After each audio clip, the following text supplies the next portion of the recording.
Olá, galera do YouTube, tudo bem? Hoje a gente vai fazer um vídeo sobre o que, Duda? Sobre a natureza.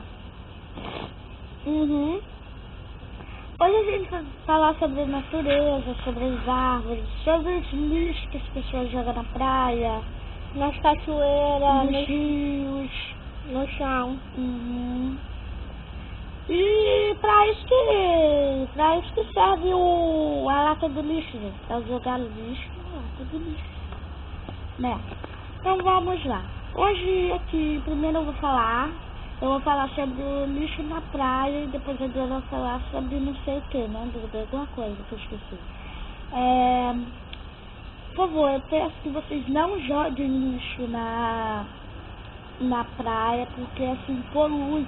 Tipo, o lixo vai pra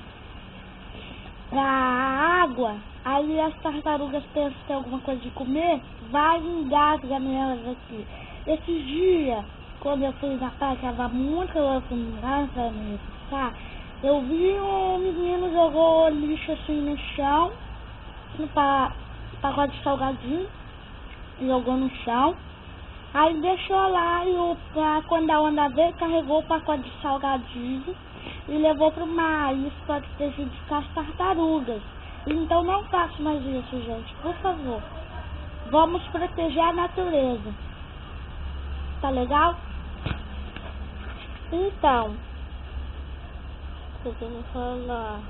Olha, então, como você sabe, a árvore é muito importante para a nossa sobrevivência. E aí tem muita gente cortando as árvores e isso prejudica muito elas.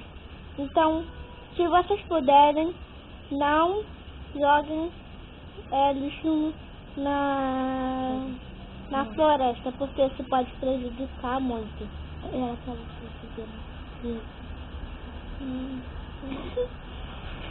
Como a Duda falou, não, por favor, também não jogue lixo na natureza.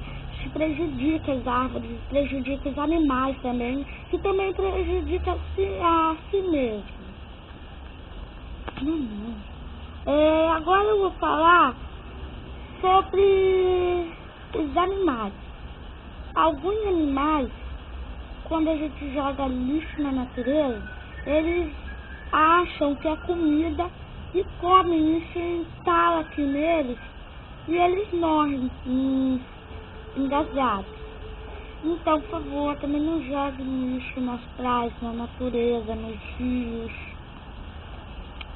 nas cachoeiras também não. E por favor, se as pessoas que andam de lancha, faz um tempinho que eu fui lá no Shopping Piratas com o pai, eu vi uns peixinhos nadando assim, em volta do lixo. E eu também fui de noite, assim, aí tinha uma lancha, o homem foi e pegou essa coisa e jogou assim, a lancha tava no ar, assim, né? Aí jogou assim pro mar, a sacola. Então, por favor, gente, não façam isso. Vamos proteger a natureza. Protegendo a natureza, a gente faz bem. Muito obrigada, curtem o vídeo, se inscrevam e compartilhem e protejam a natureza. Tchau!